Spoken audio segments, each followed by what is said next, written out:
Friends cooking રેસિપીસમાં તમારું સ્વાગત છે। આજે આપણે બનાવીશું કાચી કેરીનું શરબત। તો અમારી ચેનલમાં તમે નવા આવ્યા હોય ને હજી સુધી ચેનલને સબસ્ક્રાઈબ ન કરી તો સબસ્ક્રાઈબ કરજો, લાઇક કરજો અને વધુમાં વધુ શેર કરજો। તો ચાલો આપણે બનાવીશું કાચી કેરીનું શરબત।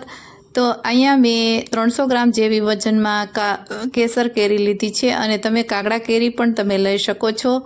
તો રાજાપુરી તમે કેરી લેશો તો એમાં વધારે રેસા હોય છે અને તે ઘાટી હોય છે, એટલે આપણે એને ગળપણ વધારે એડ કરવું પડે છે। તો અહીંયા આમાં રેછા હોતા નથી અને કેરી બહુ સારી એવી હોય છે। તો આપણે આ છાલ કાઢી લઈએ અને તેનું શરબત આપણે બનાવીશું। તો અહીંયા છાલ નીકળી ગઈ છે અને એના નાના નાના પીસીસ આપણે કરી લેશું। એટલે આ કેરીનું શરબત એકદમ ખાટું મીઠું અને ટેસ્ટમાં બહુ સરસ હેલ્ધી હોય છે અને વિટામિન સીથી આ શરબત છે તે ભરપૂર હોય છે।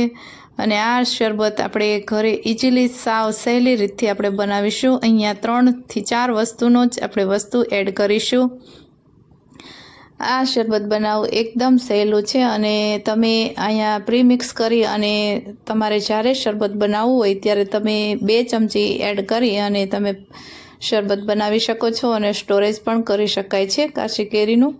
તો આ રીતે આપણે પીસ કરી લઈશું નાના નાના મીડિયમ સાઇઝના અને કુકરમાં આપણે બાફી લઈશું। તો તમે જોઈ શકો છો મારી કેરી થોડીક એવી પીળાશ પડતી થઈ ગઈ છે, એટલે ટુકડા વધારે ગળપણ હશે।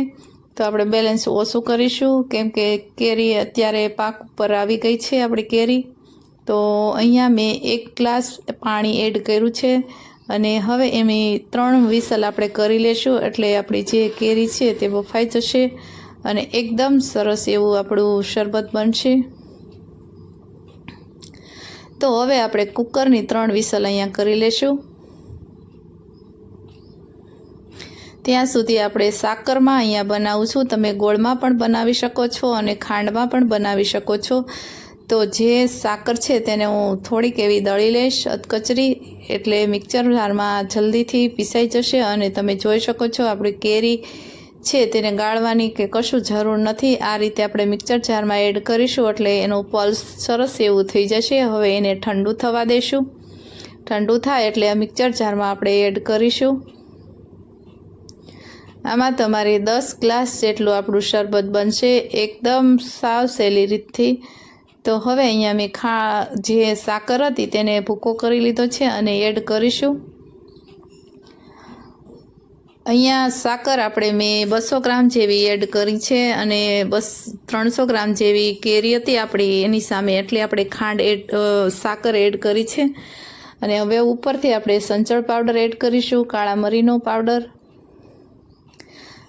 જીરું, શેકેલું જીરું હોય તો તમે શેકેલું જીરું પણ એડ કરી શકો છો।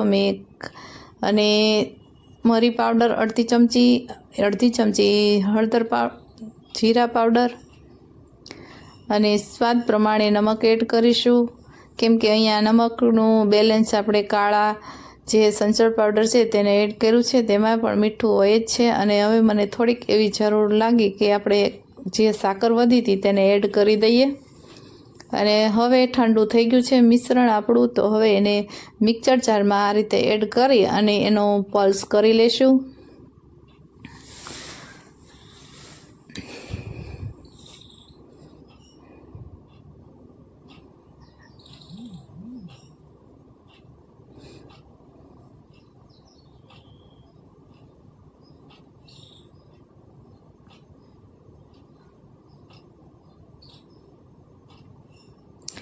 આ રીતે તમે જે કાચી કેરીનું શરબત બનાવશો તો બહુ સરસ એવું ટેસ્ટી બને છે। અને હું આ બીજી વાર આ શરબત બનાવું છું, ગયા વર્ષે બનાવ્યું હતું અને આ વર્ષે આપણે બનાવ્યું છે। જ્યારે કેરીની સિઝન હોય છે ત્યારે આ કાચી કેરીનું શરબત આપણે બનાવી અને ઉનાળાની ઠંડક આપે એવું શરબત બને છે અને વિટામિન સીથી ભરપૂર હોય છે।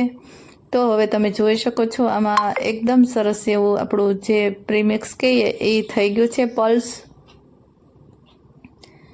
હવે એને આપણે ગ્લાસમાં ગાર્નિશ કરવા માટે મેં અહીંયા થોડુંક એવું નમક એડ કર્યું છે અડધી ચમચી, અને અડધી ચમચી જેટલું લાલ મરચું પાવડર આપણે એડ કરીશું અને તેને બરાબર આપણે મિક્સ કરી લેશું।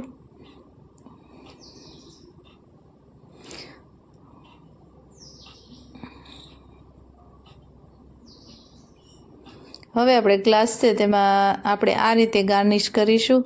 તો તમે જોઈ શકો છો આપણું આ જે છે નમક અને જે લાલ મરચું છે તેને ગ્લાસથી આ રીતે ડેકોરેશન કરીશું આપણે.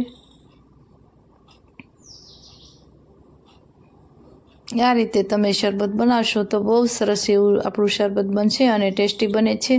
હવે અહીંયા મેં એક કાચની બરણી લીધી છે. તમે પ્લાસ્ટિકના ડબ્બામાં ભરી અને 1 મહિના સુધી તમે રેફ્રિજરેટરમાં રાખી શકો છો. તમે જે ફ્રીજનું ખાનું હોય તેમાં તમે રાખી શકો પ્લાસ્ટિકના ડબ્બામાં, અને 10થી 15 દિવસ સુધી ડીપ ફ્રીજમાં તમે રાખી શકો છો. તો અહીંયા હું 3 ચમચી જેવું એડ કરીશ અને આપણે એને બરાબર, મારે અહીંયા ગ્લાસ મીડિયમ સાઇઝના છે એટલે આપણે 3 ચમચી એડ કરીશું. તો 2 ગ્લાસ આપણા શરબતના બની અને રેડી તૈયાર થઈ જશે. તો અહીંયા મેં થોડોક એવો ગ્રીન કલર માટે મેં અહીંયા ફ્રૂટ કલર થોડોક વાપર્યો છે. તો એને પણ આપણે બરાબર મિક્સ કરી લેશું, કેમ કે જે આ પ્રીમિક્સ છે તે તમે જોઈ શકો છો સરસ એવું બની અને રેડી થઈ ગયું છે. હવે આપણે એને પાણી એડ કરીશું. અહીંયા મેં ફ્રૂટ કલર ગ્રીન આવે છે તે એડ કર્યો છે એટલે આપણે એકદમ ટેસ્ટી એવું શરબત સરસ એવું બની અને રેડી થઈ ગયું છે અને કલર પણ ગ્રીન આવી ગયો છે. તો આ રીતે કાચી કેરીનું શરબત બનાવી અને 1 મહિના સુધી તમે રેફ્રિજરેટરમાં ફ્રીજના ખાનામાં તમે એ સ્ટોર કરી અને તમે શરબત પી શકો છો જ્યારે પીવું હોય ત્યારે. તો તમે જોઈ શકો છો એકદમ સરસ એવું ખાટું અને મીઠું સરસ બંને ટેસ્ટ આવે છે. તો તમે જોઈ શકો